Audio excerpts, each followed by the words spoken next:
¿Y si te dijera que una de las más grandes místicas de la historia, doctora de la Iglesia, Santa Teresa de Jesús, en la comunidad de su vida espiritual, cuando muchos la consideraban ya una santa viviente, se enfrentó a una revelación tan demoledora que la hizo temblar sin control durante 3 días y 3 noches? No, no fue un éxtasis divino, ni una visión de serafines en llamas. Fue el descubrimiento de una verdad aterradora que acechaba en las cámaras más secretas de su alma, una lista de ofensas, de pecados tan magistralmente camuflados como actos de piedad, que había estado recibiendo la Sagrada Eucaristía durante décadas sin ser consciente de que cargaba con un velo invisible que le impedía la unión total, la fusión completa con Cristo. Esta revelación no fue una simple advertencia, fue un terremoto que derrumbó los cimientos de su propia percepción espiritual y la obligó a cuestionarlo todo. Ahora, esa misma pregunta resuena a través de los siglos y llega hasta ti. ¿Estás absolutamente seguro de que tu alma se presenta desnuda, transparente y preparada para recibir el cuerpo sagrado de Cristo, o es posible que tú también seas portador de estos mismos impostores espirituales, tan silenciosos y sutiles que tu conciencia ya ha aprendido a ignorarlos? Si esta pregunta sacude algo en lo profundo de tu ser, y anhelas una purificación radical para tus encuentros con lo sagrado, este es el momento de unirte a nuestra comunidad. Suscríbete ahora a nuestro canal, y activa las notificaciones, porque juntos vamos a descender a las catacumbas del alma, explorando los secretos de la transformación espiritual, que solo los santos más valientes se atrevieron a confrontar. Todo comenzó en la quietud helada que precede al alba, en el austero convento de San José. Teresa, con un cuerpo ya frágil por décadas de penitencia, oración y fundaciones, se despertó no por un sonido, sino por un eco de vacío en el centro mismo de su ser. No era la angustia familiar del pecador, ni el miedo a la condenación. Era una sed insoportable casi física de pureza, una necesidad de transparencia total, que jamás había experimentado con tal ferocidad. Se postró ante el Santísimo Sacramento, buscando refugio en el silencio familiar de su amado, pero esa madrugada, la luz de la lámpara del sagrario parecía diferente. No era una luz que consolaba, sino una que exponía. Ante sus ojos espirituales, la luz divina actuó como un reactivo químico de una pureza absoluta, revelando no grandes fracturas, sino fisuras microscópicas en el cristal de su alma, hilos de oscuridad, tejidos con la misma luz de sus virtudes más celebradas. ¿Cómo era concebible, cómo una santa de su talla, una maestra de oración para toda la cristiandad, podía descubrir estas impurezas tan tarde en su viaje? La respuesta es tan lógica como escalofriante: hay niveles de suciedad espiritual que solo se hacen visibles bajo una luz más intensa. Comprendió que a medida que un alma se acerca a la hoguera del amor divino, Dios le concede una visión más aguda, no para condenarla, sino para invitarla a una purificación aún más íntima, demostrando que la preparación para la Eucaristía no es una tarea con una lista de verificación, sino una espiral infinita de entrega y despojamiento. Con lágrimas recorriendo su rostro arrugado, susurró: Señor, ¿cómo he osado presentarme ante ti, creyéndome digna, mientras estas sombras danzaban en los rincones de mi corazón, celebrando su propia fiesta? Fue en ese instante de aniquilación personal que su mente recibió, no como una visión externa sino como un conocimiento infuso, brutalmente claro, el catálogo de 12 pecados específicos que envenenan el alma antes de la comunión. Faltas tan universales que la mayoría de las almas devotas las cometen creyendo que sirven a Dios, tan sutiles que solo un corazón desesperado por la pureza podría llegar a identificarlas. ¿Tienes el valor de someter tu propia alma a este mismo examen,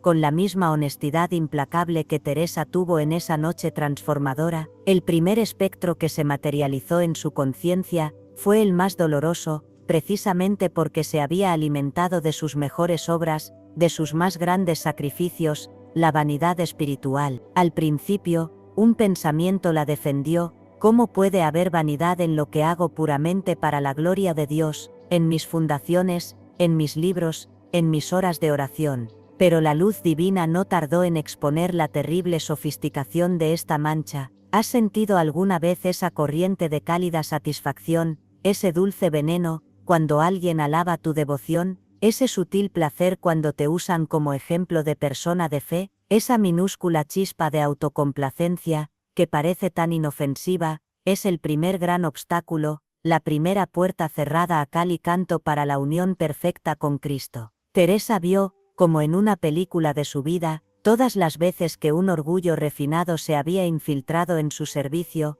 cuando las novicias la buscaban como un oráculo de sabiduría espiritual, cuando otros religiosos celebraban su vida de oración, cuando se sabía admirada y respetada por su cercanía con Dios. Señor, confesó con el alma destrozada, creía que mi alegría nacía de ver tu nombre glorificado, pero ahora veo, con horror, que una parte de mi corazón se regocijaba, porque era yo el instrumento de tu gloria, porque mi nombre estaba secretamente atado al tuyo. Esa contaminación, esa aleación impura de amor divino y amor propio, es lo que transmuta la devoción más genuina en la más refinada vanidad.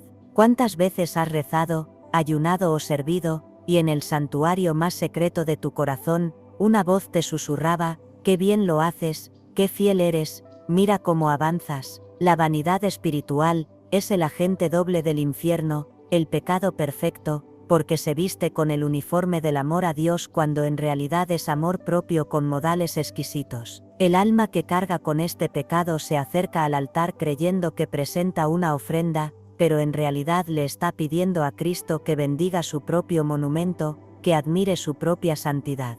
Para erradicar este enemigo interior, Teresa desarrolló la práctica de la humildad de la nada. Cada vez que sentía el más mínimo atisbo de satisfacción por un acto piadoso, se decía a sí misma con ferocidad, un pincel no se felicita a sí mismo por la obra maestra. El mérito es del artista. Yo solo soy el pincel, y un pincel sucio y gastado. Además, esta disciplina feroz la llevó a una alegría completamente nueva y liberadora, la alegría de desaparecer para que solo Dios pudiera brillar. El segundo descubrimiento fue aún más insidioso, porque se presenta como equilibrio y sensatez, la tibieza del alma disfrazada de madurez espiritual. ¿Has ido a misa por inercia, como quien va al supermercado? ¿Has rezado tus oraciones como quien paga una factura, por cumplir con un trámite? ¿Has convertido tu fe en una rutina confortable, predecible, pero carente de toda llama, de toda pasión? Teresa se percató con horror de que había largos periodos en su vida donde su relación con Dios se había vuelto normal, sin la pasión, el vértigo y el asombro del primer encuentro. Es el pecado más peligroso de todos, escribió más tarde, porque no duele, no alarma, no grita. Es como morir congelado en la nieve, te vas enfriando lentamente, te adormeces, y sin darte cuenta, el corazón deja de latir. Recordó las épocas en que comulgaba porque era domingo, servía porque era su obligación, pero su corazón ya no experimentaba ese temblor sagrado, esa conmoción ante el misterio. Yo lo llamaba madurez, estabilidad espiritual, confesó con amargura en su oración, pero en realidad era la lenta agonía del asombro, la muerte del deseo. La tibieza no es no creer, es creer sin deseo, es tener fe sin pasión, es la obediencia sin amor. El alma tibia se acerca a la Eucaristía como quien come sin hambre, recibe el cuerpo de Cristo sin sed, sin la urgencia del enamorado que no puede vivir un segundo más sin su amado. Para Cristo, esta actitud es más ofensiva que un pecado escandaloso, porque el pecador al menos reconoce su lejanía y su necesidad, pero el tibio vive en la ilusión de estar cerca mientras su amor se convierte en un glaciar. Para sanar esta hipotermia espiritual, Teresa desarrolló la práctica del primer amor. Cada mañana, antes de cualquier otra cosa, cerraba los ojos y se obligaba a recordar vívidamente, con todos los detalles sensoriales y emocionales, el momento exacto en que sintió por primera vez el fuego de Dios en su vida. Señor, rogaba, rompe mi rutina, incomódame, no me permitas acostumbrarme a ti, hazme sentir hoy como la primera vez que me robaste el corazón. El tercer pecado la dejó sin palabras por su toxicidad hipócrita, por su capacidad de envenenar las relaciones dentro de la propia comunidad de fe, la murmuración disfrazada de preocupación espiritual. ¿Alguna vez has criticado los defectos de otra persona bajo el pretexto de que tenemos que rezar por ella? ¿Has comentado sus fallos, con un tono de lamento piadoso, casi como si te doliera su falta de virtud?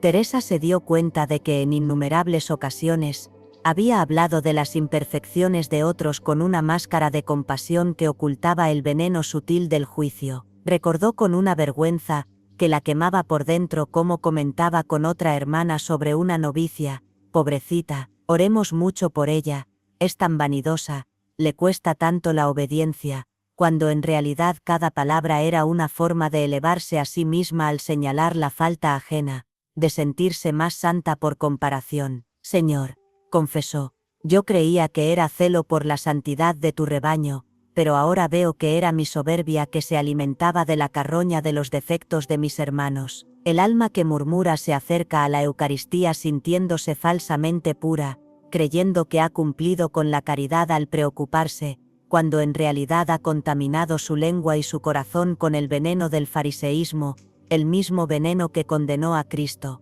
Para sanarse de esta lepra espiritual, Teresa impuso en su vida y en sus conventos la regla de oro del silencio caritativo. Cada vez que sentía el impulso de comentar algo negativo de alguien, aunque fuera verdad, se preguntaba a sí misma: ¿esto que voy a decir aumenta el amor en el mundo, o lo disminuye, edifica o destruye? Si la respuesta era la segunda, se imponía un silencio absoluto, mordiéndose la lengua si era necesario. Más aún, comenzó a practicar algo heroico, buscar activamente algo bueno, una virtud real, en la persona que había estado tentada a criticar, y decirlo en voz alta. Comprendió que una lengua que se acostumbra al veneno no puede recibir dignamente el pan de vida. El cuarto pecado la confrontó con su propio y sutil orgullo controlador, la impaciencia con Dios disfrazada de celo apostólico. ¿Alguna vez has sentido una profunda frustración porque Dios no actúa según tu calendario? Esa irritación sutil,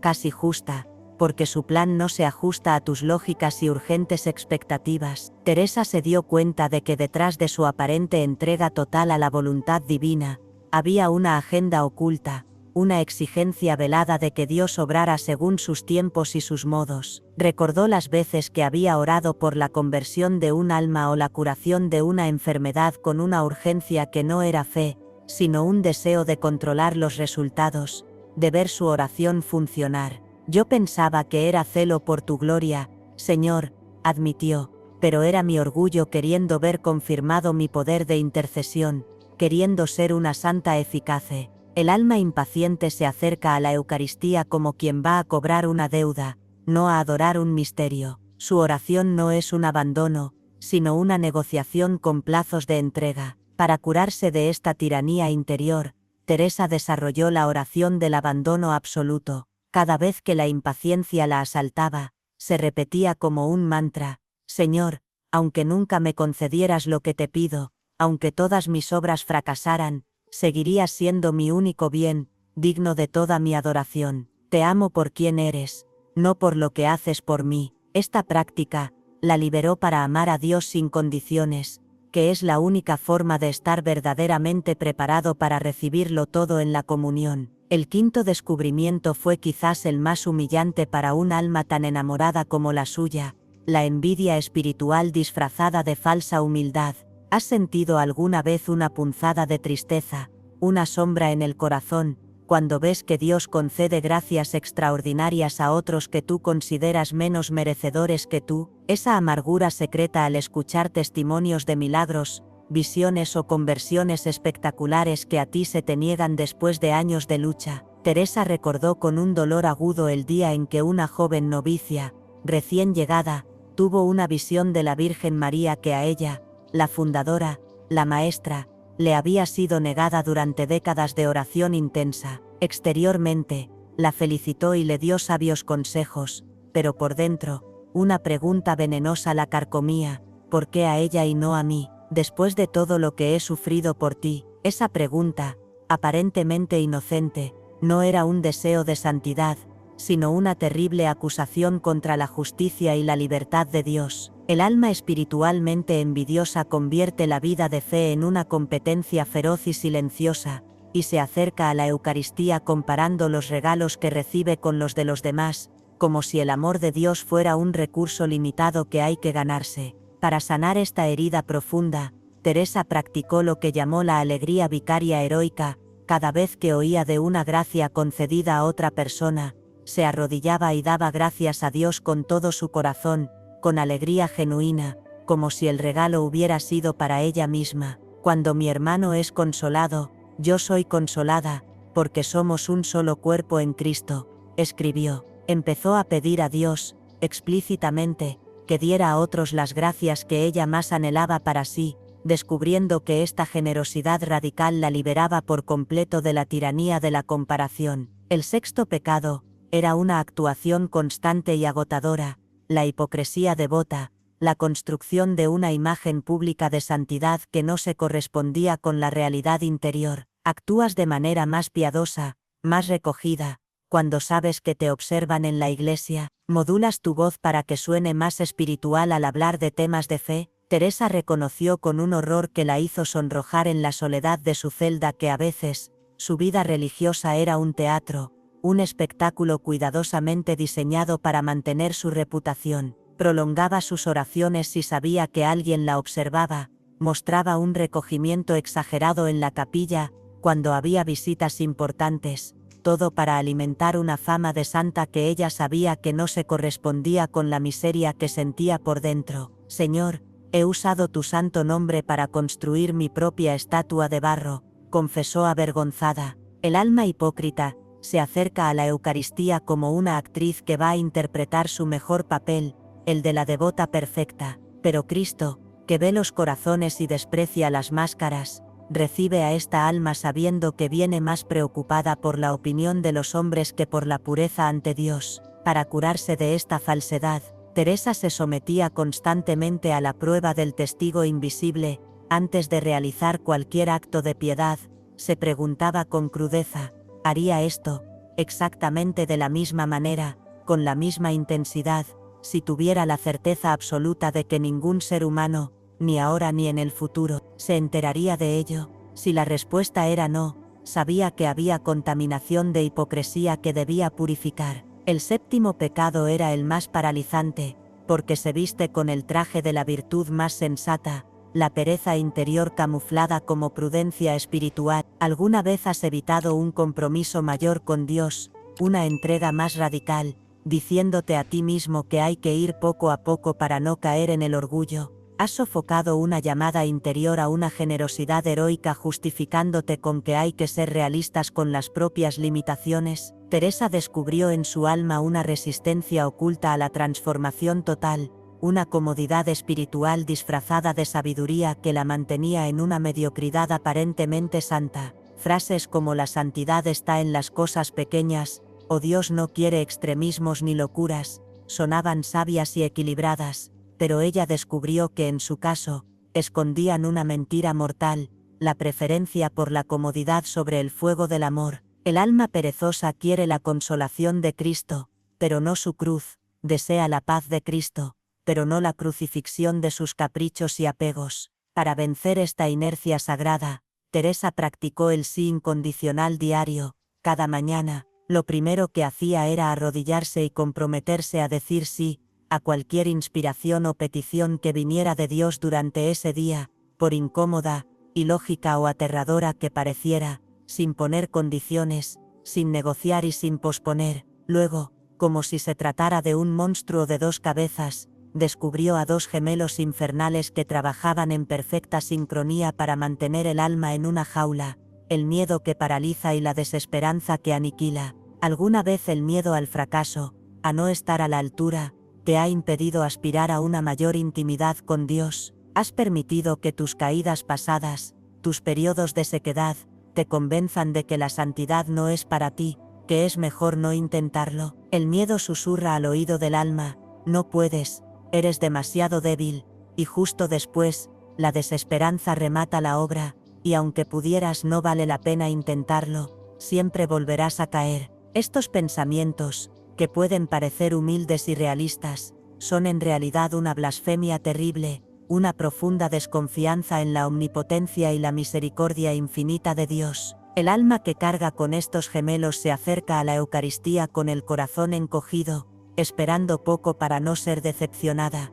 Recibe el cuerpo de Cristo con las manos extendidas, pero con el corazón cerrado por los muros del miedo. Para sanar estas heridas, Teresa desarrolló la memoria activa de las misericordias. Cada vez que el miedo o la desesperanza la asaltaban, se obligaba a recordar y a nombrar, una por una, todas las veces que Dios la había levantado, perdonado, sanado y amado inmerecidamente en el pasado. Contra el miedo, su oración se volvió audaz y casi desafiante. Señor, aunque me permitas caer 1000 veces, 1001 veces me levantaré a buscarte, porque tu misericordia siempre será infinitamente más grande que todos mis fracasos juntos. Finalmente, cuando creía haber llegado al fondo, la luz divina le mostró la raíz de la que brotaban todas estas malas hierbas. No eran pecados aislados, sino síntomas de 3 actitudes fundamentales y devastadoras, que eran el verdadero obstáculo para la unión total: el apego secreto a la propia voluntad,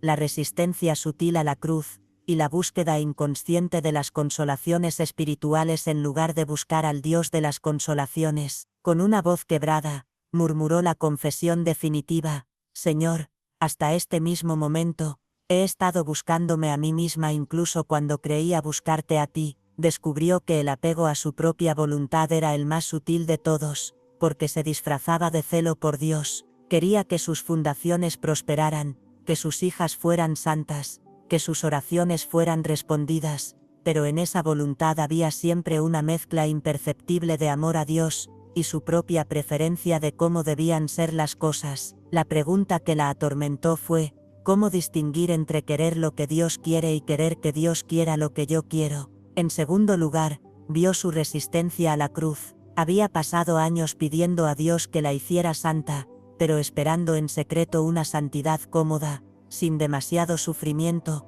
sin incomprensiones, sin soledad. Yo quería ser mártir, confesó, pero solo si el martirio no dolía demasiado. El alma que se acerca a la Eucaristía resistiendo la cruz le está pidiendo a Cristo que la salve por un camino distinto al que él mismo recorrió. Por último, el autoengaño más refinado, buscar las consolaciones de Dios en lugar de a Dios mismo. Comprendió que muchas veces oraba no por amor puro, sino por el placer espiritual que sentía, por la paz, por la satisfacción de experimentar su presencia. Señor, he estado usando tu amor como una droga para sentirme bien, lloró, cuando debería amarte incluso si no sintiera absolutamente nada. Para alcanzar la purificación definitiva, Teresa instituyó su práctica final, la que lo cambiaría todo: la triple renuncia diaria. Cada mañana, antes de cualquier otra cosa, declaraba con todo su ser: hoy, Señor, renuncio explícitamente a mi voluntad, acepto la tuya, sea cual sea, aunque no la entienda. Hoy renuncio a mi comodidad, acepto tu cruz, la que sea, aunque me duela. Hoy renuncio a buscar tus consuelos, te busco solo a ti, en la luz y en la oscuridad. Esta entrega total, este triple despojamiento, es la única preparación verdadera, la única forma de llegar al altar con el alma completamente desnuda, lista no solo para recibir a Cristo, sino para ser totalmente consumida por Él.